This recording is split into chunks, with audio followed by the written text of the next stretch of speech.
The old guy from Martinsville, Virginia, Buddy Arrington, who's been around this game a long, long time. Buddy Rogers Arrington was born July 26, 1938 in Pinhook, Virginia, just 25 miles from the Martinsville Speedway.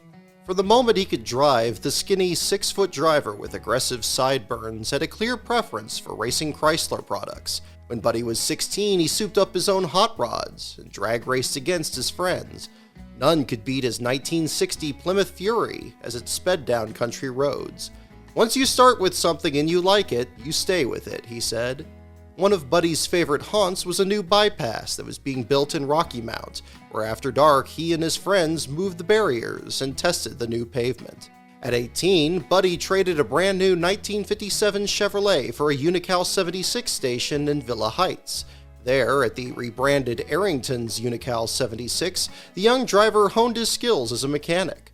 Among the people he met was Larry Manning, a NASCAR Grand National driver, who invited him to help work on his car for an upcoming race at Bristol. After learning to tune Manning's car on the fly, Buddy was determined to not only race, but do so for himself. While Buddy had no family connection to the sport at the time, he had developed a business connection with Ira Kohler to run a Dodge dealership in Rocky Mount. When the people at Chrysler caught wind that Buddy wanted to go cup racing, they were eager to help. "Chrysler told me that if I wanted to go racing, they'd give me parts, motors, pieces, everything," he said, "so I jumped at it." In 1963, Buddy bought a 1962 Dodge from Cotton Owens and pieced it back together with Mopar parts provided by Ray Nichols and Paul Goldsmith. Buddy scraped together enough money for tires and entered his first race in Savannah, Georgia. When rain forced NASCAR to cancel the event, Buddy and his first wife Jeanette made their way to Jacksonville Speedway Park on December 7th, the very same race where Wendell Scott scored his only Cup win.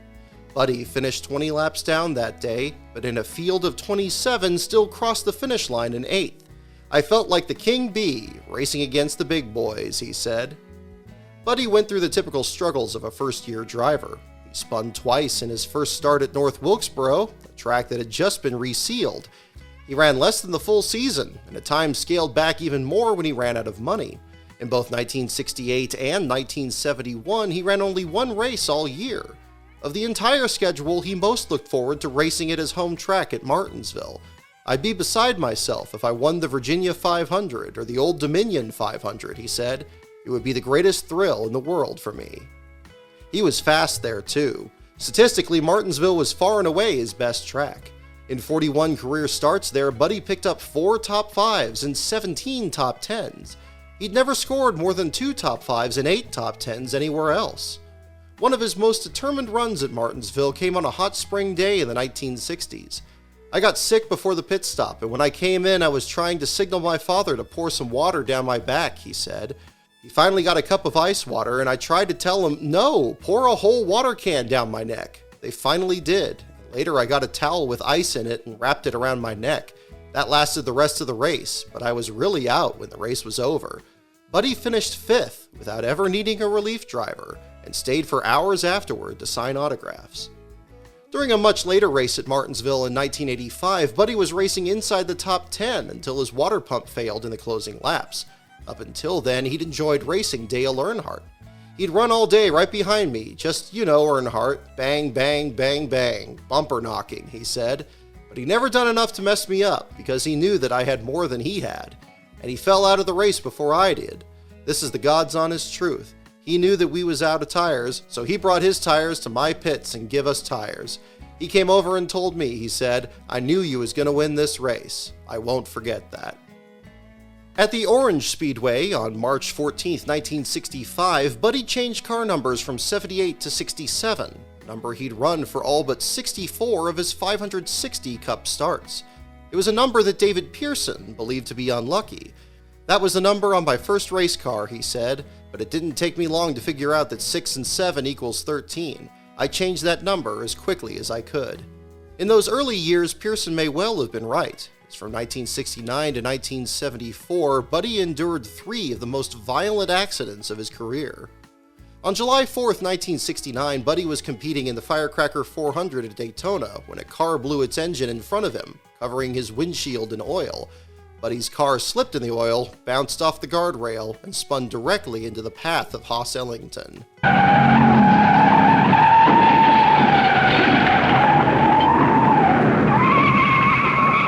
Ellington only received cuts and bruises, but Buddy was transported to Daytona's Halifax Medical Center with multiple broken ribs. While one driver believed Buddy had almost climbed from the car before impact, Buddy said that his belts were loose, causing his chest to come in contact with the steering wheel.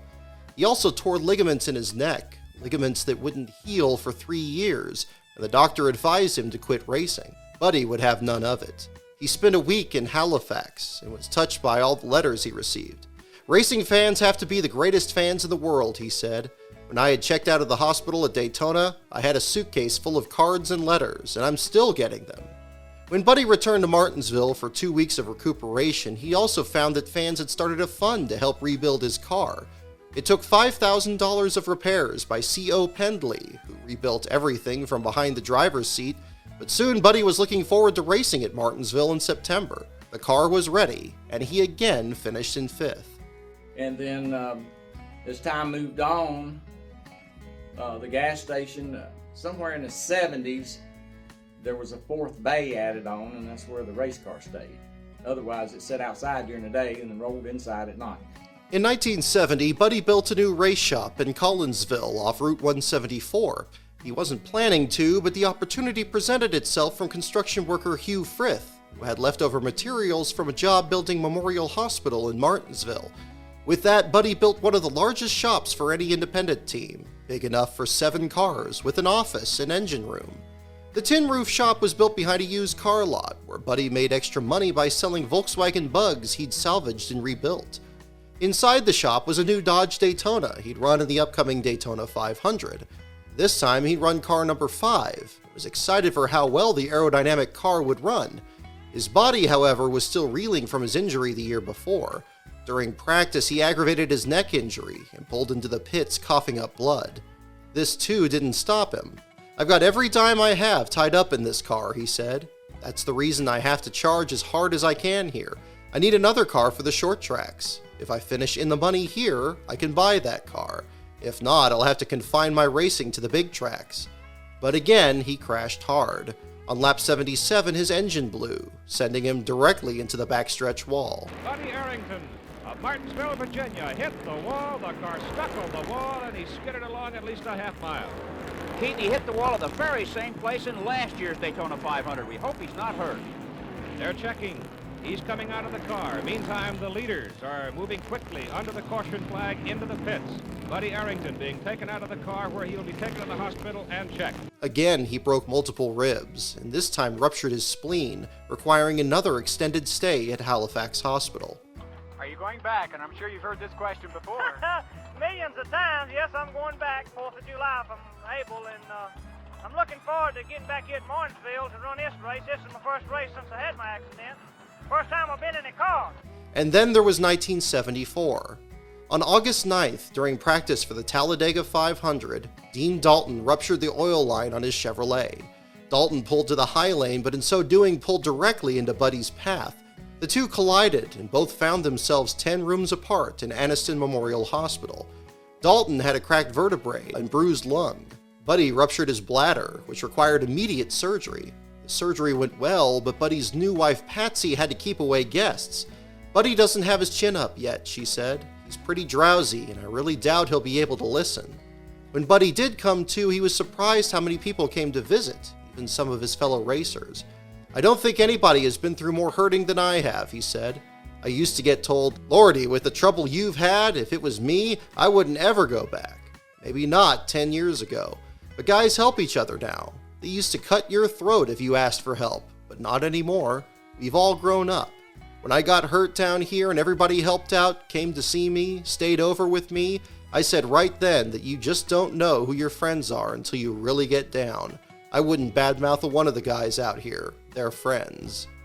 Both Buddy and Dalton returned to race in the same event, March 2nd, 1975 at Rockingham. They finished 9th and 10th. Once again, Buddy didn't call for a relief driver. But these 3 accidents had taken their toll. Now 36, Buddy walked slower and more cautiously than before. He developed back problems, which grew worse while sitting or riding, and he wore a metal back brace every day. "It's like your shirt and shoes," he said. "You get up in the morning and put it on and go to work. It's part of you. It always will be." The accidents also had an effect on his wife. Patsy Arrington had no background in racing when she met Buddy and operated a beauty shop in Martinsville, but she did so just 3 days a week, making sure to join her husband at the track as often as possible, then took care of the family home. When asked if she was nervous watching her husband race, she said, "He's just as capable and skilled as any driver on the racetrack. If there are people that are new on the track, sometimes that bothers me a little, but if he's racing the usual people, I don't mind a bit." But she too had a limit. After one of her husband's hospital stays, she brought home all the tubes and bags and bottles that were hooked up to him and put them in the bathroom so he could find them, a stark reminder of what he was risking. But when asked publicly about retirement, Buddy would have none of it. "I guess if I get to where I can't sit down in a car, can't move, can't hold the wheel, then I'll quit," he said in 1975. "But I'm sort of like old Jim Hurtubise. He got burned to a crisp and they molded his hands back to where he could grip the wheel. His fingers got to stay bent that way from now on, but I can understand why he wanted it that way. Maybe I ain't got a lot of sense, I don't know, but I got a lot of willpower. Some people just give up easier than others. Some don't give up till they're gone, and I guess that's me. I knew when I started going with Buddy it was either racing or be without him," said Patsy. "If I was sick, I'd tell him to go race. You can't miss a race and run for the points. I just hope things keep getting better and better for him and that he finally wins a race." This isn't to say that Buddy was reckless when it came to taking risks, far from it. In fact, perhaps the most defining moment of his life came from a timely decision to quit. In an era where NASCAR began to leave behind its rough and tumble past, Buddy may truly have been the last active NASCAR driver to have been arrested for running moonshine. He did so only briefly. On December 5, 1971, the day after he'd been the Grand Marshal in the Martinsville Christmas Parade, Buddy got behind the wheel of a 429 cubic inch Torino. He put in airlifts and 11 leaf springs to carry 40 cases of moonshine containing 240 gallons, or nearly 1 ton, of Franklin County's best White Lightning. Buddy made it barely 20 miles before Deputy Melvin Brown blocked the road with his patrol car, and Brown's 6-year-old son in the passenger seat. Not wanting to endanger the child, Buddy stopped immediately. "Wasn't no high-speed chase," said Deputy Brown. "I blocked the road, and Buddy was real polite in stopping." "It was a setup," said Buddy. "I topped this little old knoll one day, and there sat the law. He'd blocked the road with his car and had this 6-year-old kid of his sitting in the car looking at me. I stopped. Hauling moonshine is one thing. Getting in a wreck or chase and hurting or killing somebody, well, that's a different story." Deputy Brown faced no resistance. "Buddy's a likable fella, and I got nothing against him. Shine was a way of life back then. Heck, before he died, my dad made the stuff." Buddy was brought before Chief Magistrate James Pops Osborne, who gave him an ultimatum: quit running moonshine immediately or go to prison. Buddy made the sensible choice, and later in life bought back the Torino. When he returned to racing, he was more popular than ever, not just with the fans, but with the other drivers. Years later, journalist George Smith asked Buddy what he would have done if the child wasn't sitting in the police car that stopped him that night. "Well, I don't know," he said. "I probably would have moved him off the road and kept going. Got away, too. If I had that to do all over again, I'd do it again. It was a great experience. Fact is, it was a greater experience than racing has been." Buddy also had to choose his battles carefully on the track. "I laid back in most races," he said. "I drove ahead of myself, so when I came out of a turn, I was looking at the next one. I had to. If I tore up the car, I had to fix it, and that cost money." He also relied on friends stopping by his shop and volunteer crews at the track to help what he called his lickety-split bottom-end operation. During a race at Nashville, he met a fan named Jim Willard. "Looks like y'all need some help," said Willard. "Well, we ain't got none," said the driver. With that, Buddy waved Willard out of the crowd, brought him to the pits, and put him to work. There were many others, including Jim's wife Phyllis, Sam and Brenda Leash. There was also Bob Switzer, who in exchange for logos on the quarter panels helped make sure Buddy had the support he needed in NASCAR's most remote venues in California and in Canada. What distinguished Buddy from other independents was his friendship with the Petty family, back when Richard Petty was the standard bearer for Chrysler. "We helped him out," said Maurice Petty, one of Buddy's closest friends. He was one of the nicest guys around. He is just a prince of a guy. We just done our best to help him when we could." As engine builder to Petty Enterprises in the 1970s, that help went a long way. After Buddy's injury at Talladega, Maurice put together a small block Chrysler engine for him, which the owner-driver saved for qualifying. Even parts discarded by the best team in the sport at the time was still quality equipment. In 1970, Buddy had failed to finish 13 of the 19 races he started. By 75, he failed to finish just 5 out of 25. He also ran former Petty cars, which at first glance looked nearly identical to those of the King. So close, in fact, that in the famous finish of the 1979 Daytona 500, Ken Squire had to famously direct CBS's attention from Buddy's lapped car in the Tri-Oval to Petty's leading car in turns 3 and 4. But as Joey points out, the two teams actually ran different colors. Really, the blue on the car of Daddy's was forward blue. And if he bought a car from the Petty's, it was much easier to cover up the blue with the forward blue. And then the red of Daddy's was a 65 Dodge bright red. Those were his colors. Joey was also mentored by Maurice Petty, and in time would become an accomplished engine builder in his own right. "Joey could get more out of an engine than anyone else I have ever met," said his father. "He could also manage the team well, and I never saw him stop working on something until he fixed it good." Joey had also started 10 cup races alongside his father, but he didn't enjoy it. By 1975, he became his father's crew chief instead. But he was happy to see his son get into racing at such a young age. "I wanted to race since I was knee-high, but I didn't know how to break into the sport," said Buddy. "I started 5-6 years too late." Though Buddy was regarded as one of the most honest drivers in the garage, this relationship with the Pettys did result in a couple controversies. In April 1975, Richard Petty was losing to Darrell Waltrip, who took the lead with 48 laps to go. But with 21 remaining, Waltrip couldn't get around Buddy, allowing Richard to make the winning pass. 5 months later in Dover, Richard lost 4 laps when his left front wheel struck a piece of the crankshaft from Elmo Langley's failing engine, damaging his steering rod. This occurred on lap 348 of 500, and by lap 471, Richard clawed his way back to third, and within 3/4 of a lap behind Benny Parsons and Dick Brooks. With time running out, he needed a caution, and soon. On lap 477, with just 23 laps to go, Buddy's faulty steering box caused him to spin, stopping him 50 feet from the track's surface. Then, according to an article, Buddy backed up so that he was now at the edge of the apron and in view of the judges' stand. He sat there for 4 laps, but no caution flag was displayed. After a quick pit stop, Buddy returned to the track, but with 9 laps to go, slowed in the high lane and stopped against the outside wall. This time, the caution did fall. Richard made up his 17.5-second deficit to the leaders, and on the restart made quick work of both Parsons and Brooks. Just like that, Petty had his 10th win of the year and the 174th of his career, but Brooks and Parsons were livid. "I'd like to get his car right now and show that there was nothing wrong with that car," said Brooks after the race. "I can't say there was collusion," said Parsons. "I can't say it wasn't." When asked about the yellow, Petty in Victory Lane simply said, "I don't think I would have caught up," then continued with the celebrations. Eyebrows raised further when it was discovered that Buddy had just bought a truck and trailer from the Pettys before the race, and it was believed that Buddy helped Richard to help repay the debt. But Buddy denied this. "We was good friends, but there was no deals," he said. "I bought and paid for that truck before the race and still have the receipt and the truck. I wouldn't do that for anyone anyhow." With that, NASCAR's investigation ended.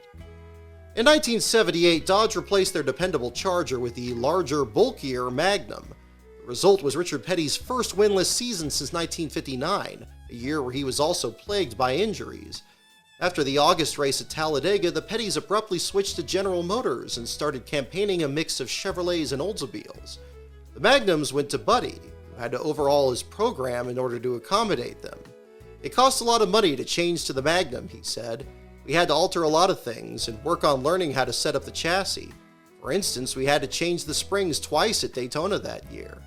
But now Buddy had new equipment at his disposal, and more of it, along with the benefit of the Pettys testing before the '78 season. The result was immediate. He finished 9th in points, his first ever top 10 rank in the standings. Thanks to his apprenticeship with Maurice Petty, Joey Arrington continued to spearhead his father's strengthening engine program, soon to be joined by his younger brother Todd and another full-time engine tuner in Glenn Harefield. Other members of the crew included Barefoot Goad, Tomcat LeMaster, Junior Wright, Roger West, Freeman Treadway, and Eddie Dickerson. Dickerson, who ran 2 races for Buddy in a second car in 1980, brought with him his 2 sons Jim and Danny from their Ford dealership in York. For more than 8 years, the 2 brothers served as gasman and jackman, missing only the races in California, Delaware, and Michigan. With faster, newer, and more reliable cars, the stage was set for the best race of Buddy's career.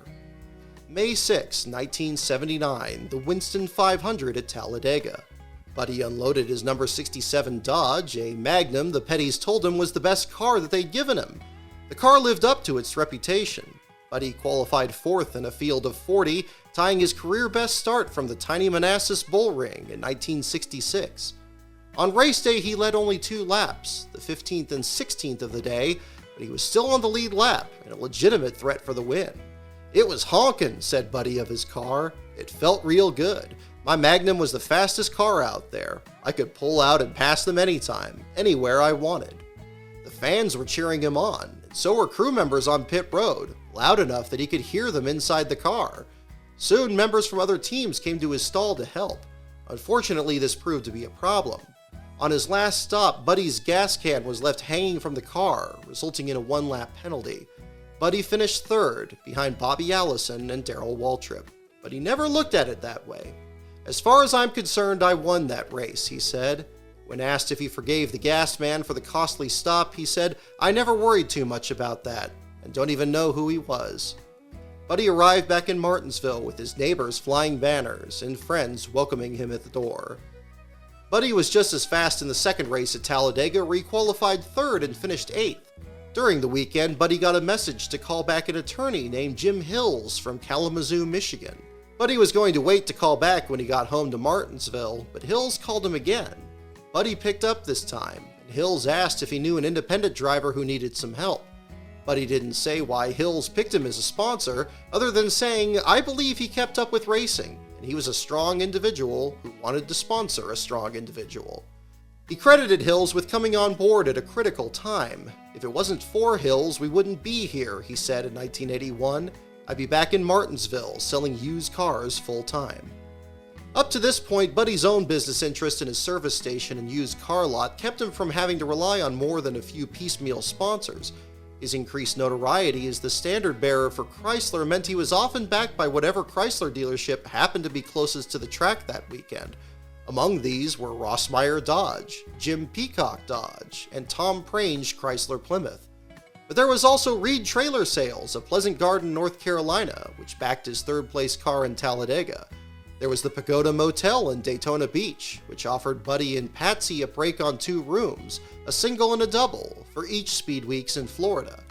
At one point or another, he also carried logos for Cherokee Construction, 10,000 RPM Speed Equipment, Shockley Motors, Kentucky Fried Chicken, Henwood Video, Affordable Car Rentals, Jesse R. Stanley Trucking, Leo's Red Mustang, and Kyle Petty's Boot Barn. Now, Hills Racing would join the lineup. Interestingly, for all he'd gone through already, Buddy's best Winston Cup season was still to come. In 1981, NASCAR's new regulations that reduced the wheelbase of their cars to 110 inches forced Buddy to retire the Dodge Magnum. But unlike other teams, Buddy wasn't about to switch to Ford or General Motors. "I know the Chrysler cars, and I'm not sure I could do any better by switching, and I might not do as well. Right now, it wouldn't make any sense to switch in the middle of the stream when I'm halfway to the other side." And so, Buddy ran a batch of distinctive new models, the Dodge Mirada, Chrysler Cordova, and most famously, the long-bodied Chrysler Imperial. "A big car, a luxury car," Buddy said proudly, declaring the Imperial to be the most aerodynamic car Chrysler had yet produced. A disadvantage to standing out with such unique cars was added scrutiny and technical inspection. Leading into the 1981 Southern 500 at Darlington, Buddy had a dispute with NASCAR's director Dick Beatty over the side windshield post on his Mirada. Buddy was told it had to be changed because it closed up too much window space, even after he'd already altered it at a cost of $500. Buddy wasn't as frustrated with needing to make the change as he was with the fact that the car was legal at Daytona in February.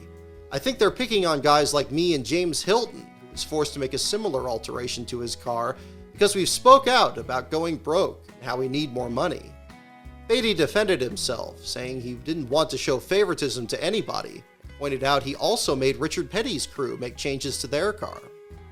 As with JD, Buddy was often asked if his triple-digit winless streak ever bothered him.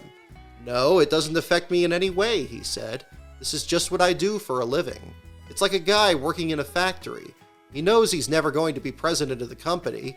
It's just the way things are. It is a good living. Other than the long hours you put in, the only bad thing is you need to have something to fall back on when you hang it up." But then in 1982, Buddy committed his entire focus to his team, leaving Patsy to handle selling the Volkswagens on his lot. Now he had much more to occupy his time. "I've got oodles of parts," he said. "When everyone quit running Chryslers, we picked them up. I probably got enough parts for 3 or 4 years, and Chrysler has helped us. Not with money, but with parts. There are some other independents who would be better off today if they were running Chryslers." By now, Joey's engines were more reliable than ever, reliable enough to not only finish, but finish well. This caught the attention of Tom Higgins of the Charlotte Observer. Higgins pointed out that through the first 16 races of the '82 season, Buddy had never finished worse than 16th, always finished under power, and climbed to 4th in the point standings, behind Bobby Allison, Terry Labonte, and Darrell Waltrip. Even more impressively, Buddy completed 5,007 of a possible 5,159 laps, the most of any other driver that season up to that point. The reason was simple. "We've learned we have to run to finish if we're going to stay in this business," said Buddy. "I just run to keep up with the pace about half the race. Then when things thin out, I'll know what it takes to get a good position. From that point on, I push the car as hard as I can and try to finish as high as possible. Sure, we might occasionally be in position to lead some of the early laps, but we have to think about all those laps that are to follow. For me, this works a lot better than racing hard for half a race and then all of a sudden, boom, no finish." And there is the Buddy Arrington automobile. That is the car sponsored by Bryan Chrysler, is the only Chrysler in the field this afternoon. The breakdown, 22 Buicks, 9 Pontiacs, 4 Fords, 1 Olds, 1 Chevy, and the Chrysler being driven by Buddy Arrington from Martinsville, Virginia. Some criticized Buddy of stroking, the pejorative term for choosing to drive cautiously instead of racing, but the results spoke for themselves. In an age where independent drivers were being squeezed out of the sport, and with a budget 1/4 the size of winning teams, Buddy was finishing ahead of several of them, and regularly. The streak ended in the 17th race at Nashville, where the engine let go after 261 of 420 laps, leaving him 22nd in a field of 28. It was his first engine failure in 27 races. But through the rest of the season's second half, Buddy only finished worse than 16th 5 more times, and only once failed to finish. That DNF came at Rockingham, the 3rd race from the end, where he suffered yet another injury.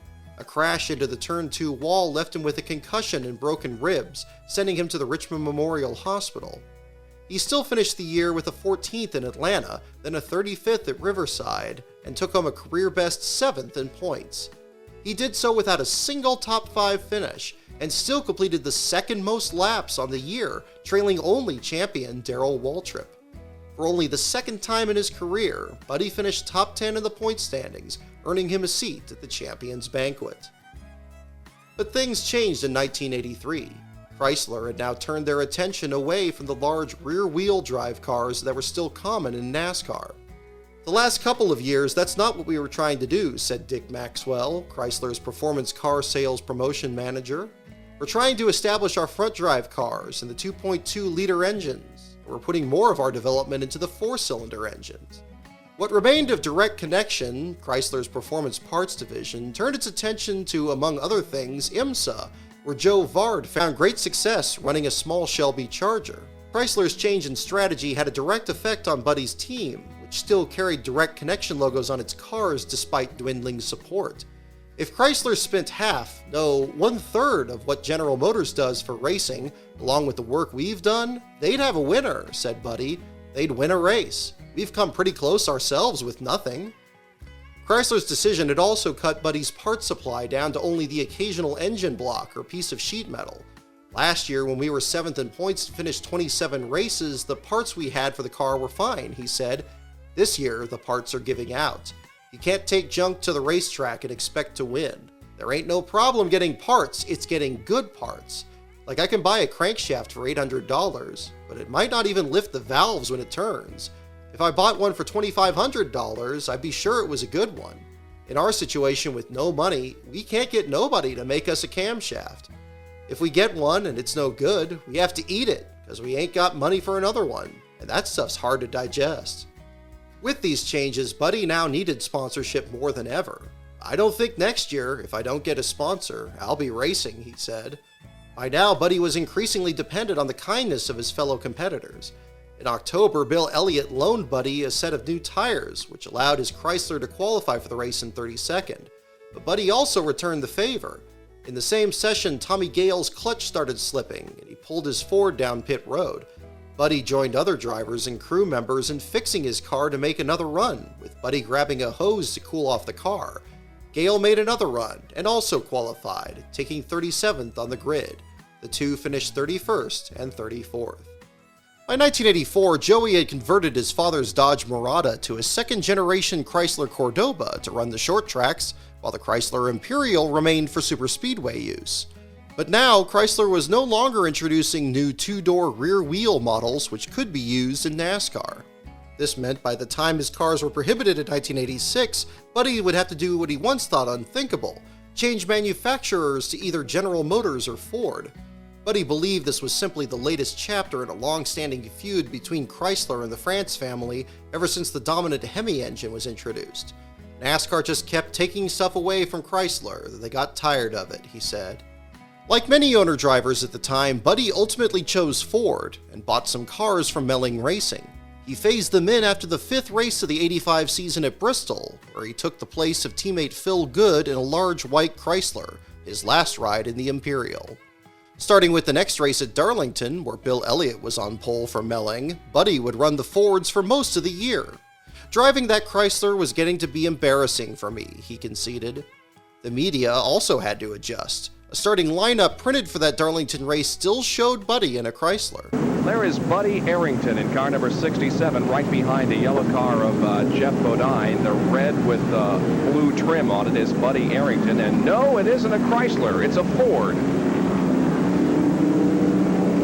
And there's Buddy Arrington's headshot as he moves down the straightaway in that car that he has purchased from the Elliots. Well, they made the Buddy Arrington crew made the decision because they just weren't happy with the results they were getting from the Chrysler. They've been trying so hard to make that thing work.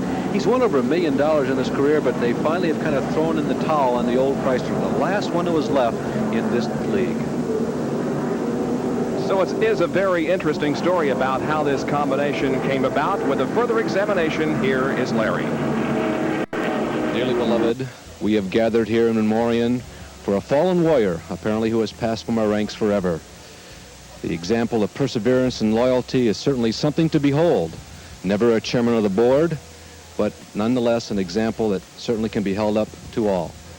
Buddy Arrington apparently has laid to rest the Chrysler. What happened? Did the 5-year, 50,000-mile warranty kind of expire? I guess, Larry, you'd call it 50,000 or 20 years. That's how long I've been running them, and I don't know. It come a time where we need to change, I guess. Everybody needs to change on something, and NASCAR says that this body is, no longer qualified to run next year, and I didn't want to wait till wintertime to get involved in a change, So I figured, well, I better start it now, and when winter comes, we can spend time working on engines and dynos and things that we need to do instead of getting prepared for a change during the winter. So we started last year at Riverside, and I talked to the Elliott boys about buying a car from them, and it took from Riverside till 3 weeks ago to close the deal, and we finally got it all worked out and got it where I could jump in and buy the car. It takes a lot of dollars to buy a car like that. And so I'm saying a car, and what happened, we end up getting 2 cars.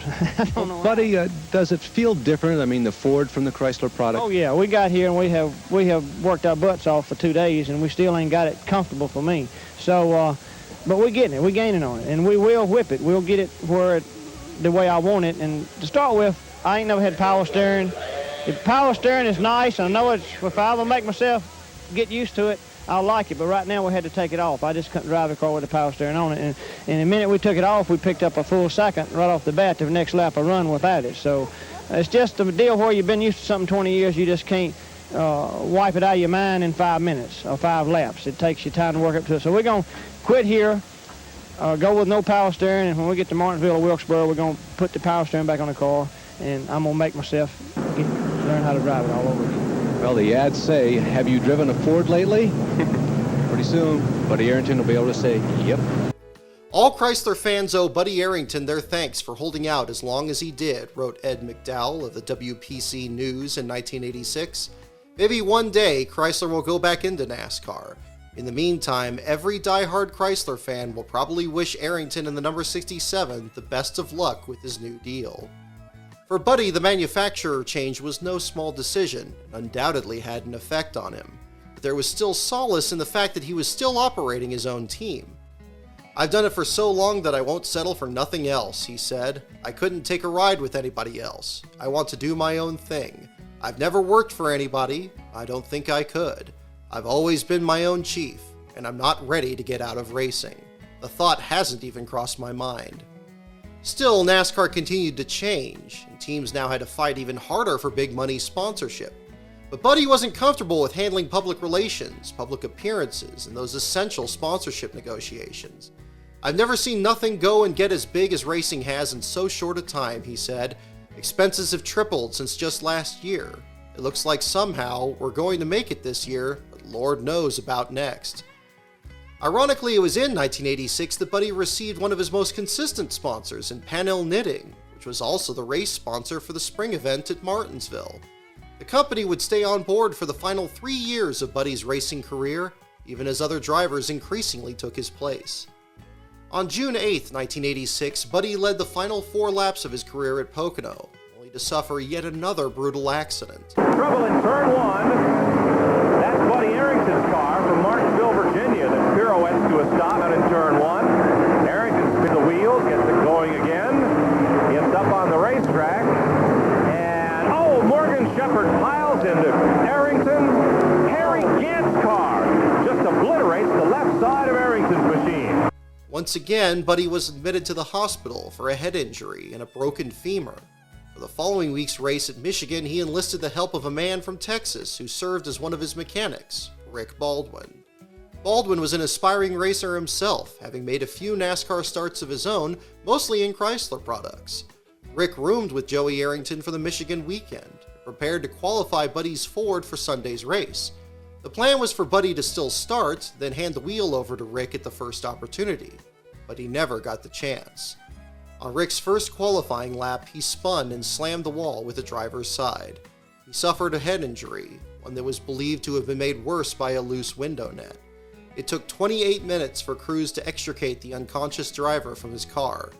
During the wait, journalist Charlie Vincent spoke with Terry Labonte. "When we were both 17 or 18, I ran against Rick a lot back on the dirt tracks around Corpus Christi," he said. "Usually he won or I did. He just never had as much success on asphalt. How is he?" Rick was being transported to a local hospital in critical condition. He had slipped into a coma, one from which he'd never awaken. He died 11 years later in 1997. For Buddy Arrington, Rick's accident was the final straw. Taking inspiration from Richard Childress at the awards ceremony that December, Buddy said he would be stepping away from racing to focus on team ownership in 1987. "There's going to be a change in my operation," he said. "I'm planning on retiring, but I'm not exactly saying I'm retiring. I'm going to reserve myself an out. If I get itchy hands or feet, I'll drive a race or two, but no more than that. No more than enough to scratch the itch." He also acknowledged that, at 48, it was a good time to change his priorities. "I've gotten older as well, and the knots and the bruises and the cuts from the wrecks and bang-ups don't heal nearly as easily as they used to. Plus, I'm not sure I've got the reflexes anymore to handle these 210-mile-an-hour speeds we're seeing at Daytona and Talladega." The driver Buddy sent to tackle these high speeds was Eddie Bierschwal, with his son Joey remaining his crew chief, along with Panel Knitting his sponsor. But Buddy got the itch to go racing much sooner than he expected. His out had been a partnership with owner-driver Chet Phillip to run in his place driving the number 81 Ford. Buddy took his first opportunity in the season's third race at Richmond, where he finished 17th. Then he set his sights on Martinsville, where he even put together an all-out effort with new tires and even a test session. "Last year's race here at home charged me up," he said. "I was closing in on third place when the engine blew. That showed me I could do it. I plan to do even better this time." He qualified 16th and finished 11th. Both times he finished ahead of Bierschwal. By the World 600 in May, Bierschwal was let go and Buddy was back racing full-time once again. He let Chet Phillip run 2 of his remaining races, then ran the rest. Despite missing 9 races in total, Buddy still finished 25th in points, just 5 positions worse than he had in '86. Buddy the driver was having fun again, but Buddy the team owner realized he couldn't keep going. Even with the plan money NASCAR had in place for teams running in the top 25 in points, it was simply too expensive. "It seems like it's not nearly as good as it used to be," he said. "I know the money is a problem. Right now, you've got to finish a race to make any money. And even then, it's probably not going to be enough to cover your expenses. Like Charlotte a couple weeks ago. You go down there with $100,000 worth of cars and parts, another $100,000 or so in the carrier that you put the car and equipment on. You're there all week, eating up expenses, and finish 40th. Now, we ran real good there, finishing 12th. But somebody has got to finish last. That only paid around $1,200. Arrington Racing returned again in 1988, but by now, Buddy was more willing to stay out of the car. In February, for the final Cup race at the Richmond Fairgrounds, he sold his spot to Hendrick Motorsports after Ken Schrader failed to qualify. The car carried Schrader's sponsorship from Folgers to a 20th place finish. Rick Jeffrey ran the car at Rockingham. Jimmy Hensley, himself a master of Martinsville, qualified his car 10th at the short track. Brad Teague ran the fall race at Martinsville and took 15th, which he matched at Charlotte. The team even ran General Motors products for the first time, including Ron Esau's Oldsmobile at Watkins Glen. Heading into the Coca-Cola 600, Buddy purchased a Chevrolet from Haas Ellington, the same Haas Ellington who collided with Buddy at Daytona back in 1969. Ellington had hired Dale Jarrett for a part-time schedule that season, which put Jarrett behind the wheel of the number 67 for the only time in his career. DJ lost the engine and crashed after just 27 laps, putting him in last place. Stepping out of the car was not entirely by choice, as on March 27th, one more brutal accident awaited Buddy on lap 237 at Darlington. Standing by with me is J.D. McDuffie, and I know that a lot of you like to follow Winston Cup racing. Want an update on J.D.'s condition? Seriously burned this February down in Daytona. J.D., how about the condition? How do you feel? I was feeling pretty good now. My hand's still mighty tender. I don't know, it'll be a month or so before I'll be back probably. I'd like to thank all the fans that sent me mail and everything. I really appreciate it. Say hello to my wife back home. J.D., all those years of struggling as an independent driver, sometimes it's hard to kind of pull all the money together on top of the dining room table and come up with enough cash and go to the next race. Ever any thoughts about stopping this, maybe becoming a car owner like Richard Childress has done? Well, not quite yet. I still enjoy driving. I'm going to go a couple more years there, and a lot of good people. Bodine is crashing. I think I'll have some better help when I do come back. J.D., we've got a crash out on the racetrack. Jeff Bodine is involved. You can see a multi-car accident. There are 3 or 4 cars involved. Oh, yeah. Buddy Arrington hit the wall pretty hard. Jeff Bodine started it. He scraped the 4th turn wall and began to spin, and then cars behind him were also involved. Is that Dale Earnhardt? Yeah, Dale Earnhardt involved. Bill Elliott squeezed through. I don't know how he made it. Earnhardt is getting his car. And he's coming back out in front of some other cars that are racing down towards the start-finish line, including Lake Speed, but they miss him as he comes down the front straightaway. Boy, what a deal that was. Earnhardt, nowhere to go. Jeff Bodine up against the wall. Everybody had to let off the gas, and somebody hit Earnhardt from behind, it appeared to me. Buddy hit the wall pretty hard, I'll tell you. It was almost a head-on collision. You can see the movement in the cockpit, though, so Buddy, we hope, is not injured. Yellow coming out on lap number 239. The front end of that car is written off. Boy, tough break for Buddy Arrington. You know, he's a lot like that J.D. McDuffie that was just being interviewed. I'm a big fan of these guys. I know how hard it is when you have 15 guys on your crew. These guys do it on a shoestring. Again, he was taken to the hospital in Florence for x-rays of his ribs and right shoulder. The following week at Bristol, Buddy worked out a deal with Tennessee's own Mike Potter to drive in his place. Buddy didn't feel like driving here this weekend, so he struck up a deal, said Potter in a Bristol press release. Besides, they still have to put a snout on the front of the Thunderbird, so this gives me a chance to run it home and Buddy a chance to keep the car owner points. Buddy said he really didn't feel like driving here this weekend. He said that's the worst he's ever felt after a crash. Buddy made just 3 starts after the Darlington wreck. The last of these came in the Firecracker 400 at Daytona, the same race where he suffered his first racing injury in his tangle with Ellington. This time his race was clean, and he finished 28th in his Chevrolet. This was his 560th Cup start, the second longest streak without a Cup Series win behind only J.D. McDuffie. McDuffie, just returned from his burn suffered at Daytona in February, would run for another 3 seasons before his fateful 653rd start. In 1989, now without sponsorship from the Panel Company, Buddy brought an unsponsored blue and red Chevrolet for Brad Teague to try and qualify for the Great American Race. That same week, Mickey Gibbs was looking to make the race in a number 48 Pontiac fielded by Tom Winkle and sponsored by the GMAC. But Gibbs wrecked in Tuesday practice, and the Winkle team had to withdraw as they had no backup. The GMAC company then approached Buddy, who was only too happy to sell his starting position, engine, and car to Winkle's team. Gibbs took the green in his Twin 125, only to wreck Buddy's car too. The Winkle team's expensive weekend continued as they now rented a car from Jimmy Means and decorated it with the Arrington team's colors.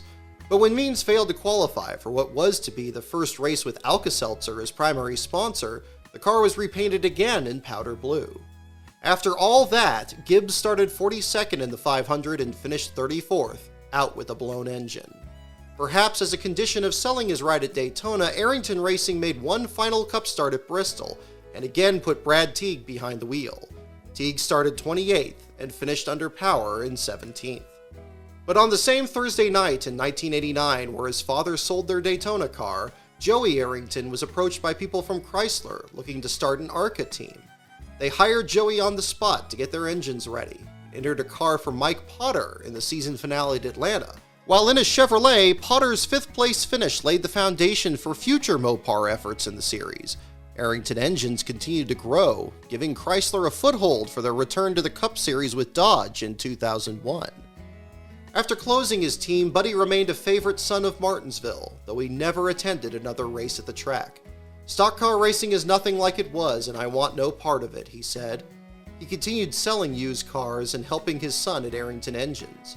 By 2009, Buddy became president of Arrington Manufacturing, which was run by Pendergast Partners, a private equity firm. He remained busy with Pendergast's aftermarket parts business for Chrysler. That same year, he was inducted into the Racers Reunion Memory Lane Hall of Fame in Mooresville. As for Buddy's race cars, one of his Chrysler Imperials was restored and now sits in the International Motorsports Hall of Fame Museum in Talladega, site of Buddy's career-best 3rd-place finish in 1979. In 1988, a Chrysler Cordoba was sold to Brad Smith, who ran it in the first 13 races of his ARCA Menard Series career. Today, Smith is still racing, and now runs the number 48 in honor of the late James Hilton. The Chrysler, which Smith last ran in 1991, has also been restored. Buddy had acquired it as a Dodge Magnum, only to later discover it was previously the Dodge Charger, with which Richard Petty won the 1974 Daytona 500. The car was thus restored to a Charger, but with Buddy's paint scheme and sponsors. This car was just recently featured in NASCAR's YouTube video about the evolution of stock cars. Buddy's daily driver at one point was a Jeep Grand Cherokee to make room for his dogs. Buddy also had his 1960 Plymouth Fury with 68,347 miles on it and the Torino from his last moonshine run. And on slow, rainy days, when the time was right, Buddy would share stories about his life in racing. On Tuesday, August 2nd, 2022, 1 week after his 84th birthday, Buddy Arrington died.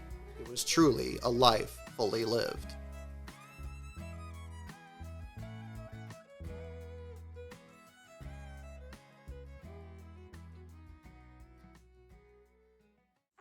In America, there exists a sport that is driven by the fans. They are why everyone works so hard, on the teams and at the tracks, in front of the grandstands and behind the scenes, to give the fans the greatest race possible. NASCAR fans deserve the best, starting from the high banks of Daytona, all the way to the shores of California, and at every race in between. NASCAR fans, you're the reason for our success. Thanks.